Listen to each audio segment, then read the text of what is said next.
नमस्ते. हरिओम. आज आपण एका खूप महत्त्वाच्या विषयावरती चर्चा करणार आहे आणि आपला आजचा विषय असणार आहे ह्या वर्षी होणारं 3 मार्च 2026 रोजी खग्रास चंद्रग्रहण.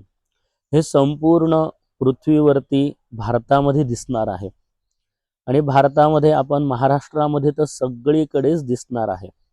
म्हणून ह्या वर्षी होणारं जे ग्रहण आहे याचे नियम आपण सगळ्यांनी पाळणं खूप आवश्यक आहे, गरजेचं आहे.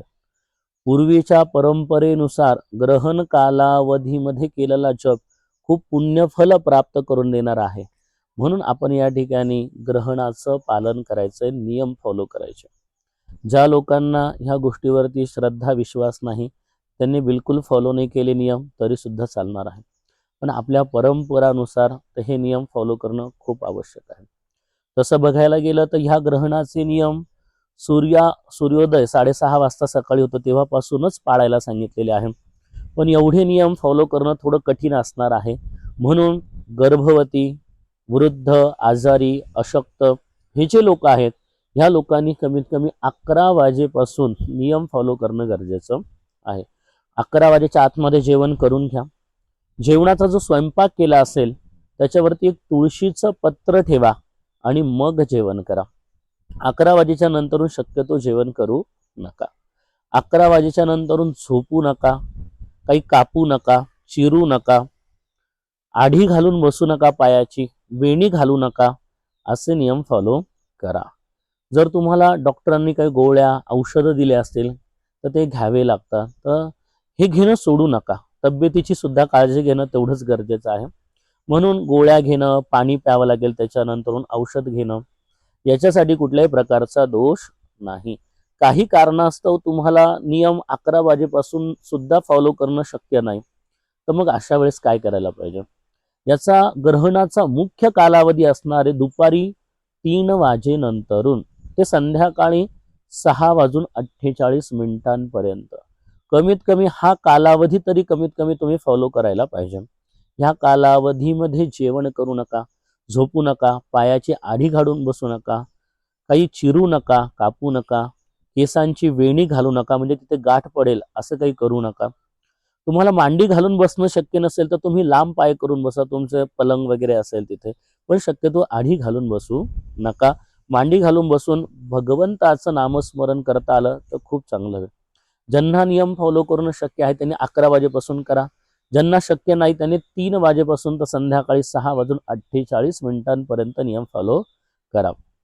या ग्रहणाच्या कालावधीमध्ये तुम्ही ओम नमो भगवते वासुदेवाय किंवा ओम नमो नारायणाय ह्या मंत्राचा जेवढा जप करणं शक्य होईल तेवढा जप तुम्ही या ठिकाणी करा. ओम नमः शिवायचा जप सुद्धा तुम्ही करू शकता. तुम्हाला जर विष्णू सहस्रनाम स्तोत्र म्हणता येत असेल तर हे स्तोत्र खूप सकारात्मक ऊर्जा देणार आहे. म्हणून तुम्ही या स्तोत्राचं पठन करा. जर तुम्हाला हे स्तोत्र पठन नाही करता आलं तर तुम्ही यूट्यूबवरती सुद्धा श्रवण करू शकता. तुम्हाला रामरक्षा स्तोत्र जर म्हणता येत असेल तर तुम्ही रामरक्षा स्तोत्र म्हटलं तरी सुद्धा चालणार आहे. खूप छान स्तोत्र आहे. नाही बोलता आलं तर तुम्ही यूट्यूबवरती श्रवण केलं तरी सुद्धा चालणार आहे. संध्याकाळी 6:48 नंतरून ग्रहण कालावधी संपणार आहे. तर ह्या ग्रहणाच्या कालावधी नंतरून आपल्याला स्नान करायचं आहे. घरामध्ये गुलाबजल सगळीकडे शिंपडायचं आहे, प्रोक्षण करायचं आहे. तुमच्याकडे गोमूत्र असेल तर गोमूत्र सगळीकडे प्रोक्षण करायचंय, शिंपडायचंय तुम्हाला. नंतरून देवपूजा तुम्हाला करायची आहे.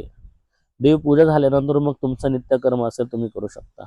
सकाळचा उरलेला स्वयंपाक कुठल्याही प्रकारे आपण भक्षण करायचा नाही, तो विसर्जन करायचा. सकाळचा स्वयंपाक खायचा नाही. संध्याकाळी नवीन स्वयंपाक बनवून आपण तो खायचा आहे.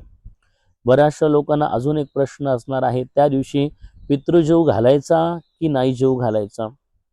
तर ग्रहण कालावधीमध्ये जेवण निषिद्ध असल्यामुळे आपल्याला पितृजीव घालता येणार नाही.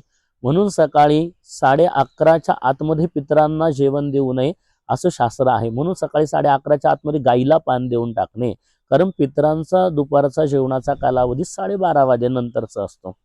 मग सकाळी तर आपण जेवण देऊ शकणार नाही. म्हणून आपण काय करायचं, 11 वाजेच्या आतमध्ये गाईलाच ताट देऊन टाकायचं आहे.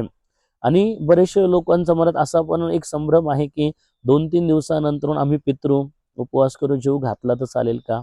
नाही. तोच दिवस तुमचा पितृ उपवास करू जेवू घालण्यासाठी आहे. तर तुम्ही त्याच दिवशी तुमचा पितृ उपवास करू जेवू घालायचा आहे. म्हणजे ते गाईला पान द्यायचा. तो पितृ उपवास करू जेवू घालता येणार नाही. बऱ्याचशा लोकांना अजून एक प्रश्न असणार आहे की वीर मिरवायचा की नाही? बऱ्याचशा ठिकाणी वीर मिरवण्याची पद्धत त्या दिवशी असते. संध्याकाळी 6:48 ग्रहण संपल्यानंतर तुम्हाला वीर मिरवण्यासाठी कुठल्याही प्रकारची काहीही अडचण नाही. म्हणून तुम्ही वीर मिरवायला पाहिजे. त्यामध्ये कुठल्या प्रकारची शंका नाही. मी सांगितलेले नियम तुम्ही फॉलो करा. ग्रहणामधले हे नियम फॉलो केल्याने अधिकात अधिक सफलम, खूप जास्त पुण्यफळ प्राप्त होतं आणि आपली मनोकामना पूर्ण होण्यासाठी नक्कीच आपल्याला मदत होते. ही माहिती सगळ्यांना शेअर करा. म्हणजे काय करायचंय आणि काय नाही करायचं हे त्या लोकांना नक्कीच कळेल. अधिक माहितीसाठी श्री रेणुका ज्योतिष कार्यालय, पंडित हेरंब जोशी, नाशिक त्र्यंबकेश्वर. हरिओम.